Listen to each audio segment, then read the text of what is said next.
Hello historians, I'm Mike Halvorson. I'm here in Oxford in front of the Pitt Rivers Museum of Science, and it is connected to the great scientific work that's done here at Oxford University. It's also an interesting place to talk about the relationship between religion, history, and science. And one topic that we're going to deal with a little bit in this unit is witchcraft, which was a belief throughout the 16th century in many parts of Europe that there were witches and that they sometimes did good and sometimes did harm, and sometimes governments thought they should be prosecuted and put to trial. And so we'll talk about that in the context of Elizabethan England.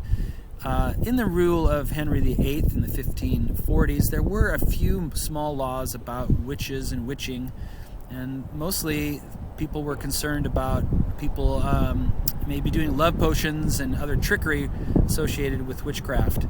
But as part of the Elizabethan settlement, which went from 1558 to 1563, the English Parliament became interested in witchcraft. It seems like the Protestants that came back from Europe after the Elizabethan settlement, seems like they brought with them some interesting views about how witches were being considered and thought about in places like France and Germany.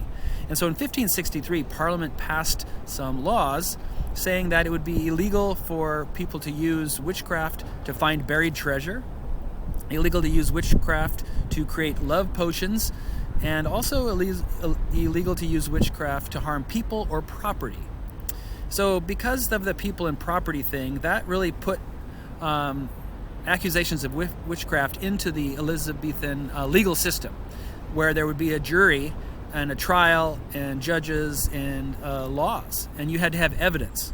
So making witchcraft a crime kind of gets it out of the realm of this sort of weird peasant justice where we sometimes see witchcraft associated with riots in movies and peasant bad behavior and people kind of getting out of control in some sort of religious frenzy. Instead, after 1563, there were people who needed to investigate witchcraft as a legal matter, and so attorneys and lawyers had to think about how to do it, and so did judges, and they needed evidence.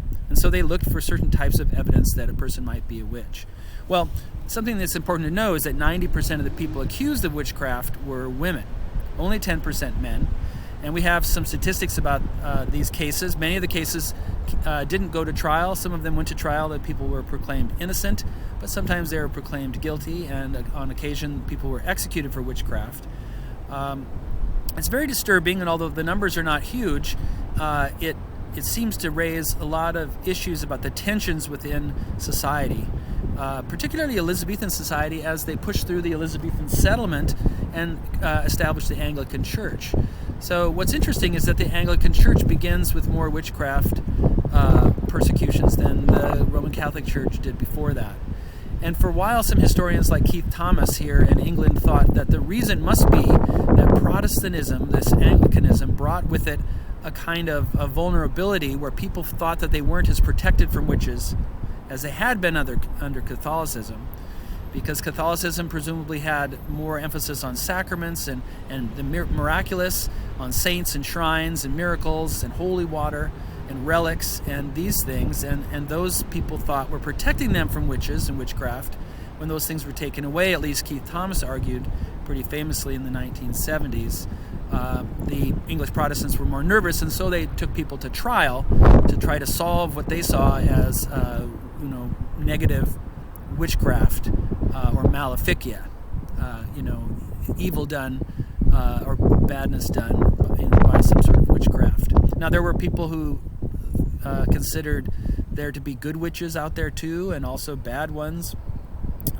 Mostly, though, there weren't actually groups of people that identified themselves as witches.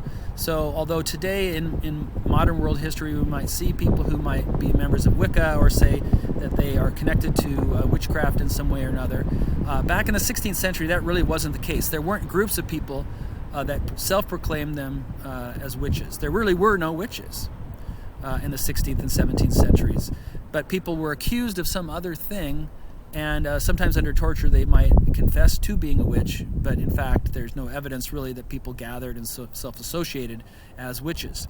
Some scholars created books on what they described as demonology, and wanted to discuss maybe that the witchcraft was ultimately led by Satan, which was a view that increased in the 15 and 1600s, really from the late 1400s.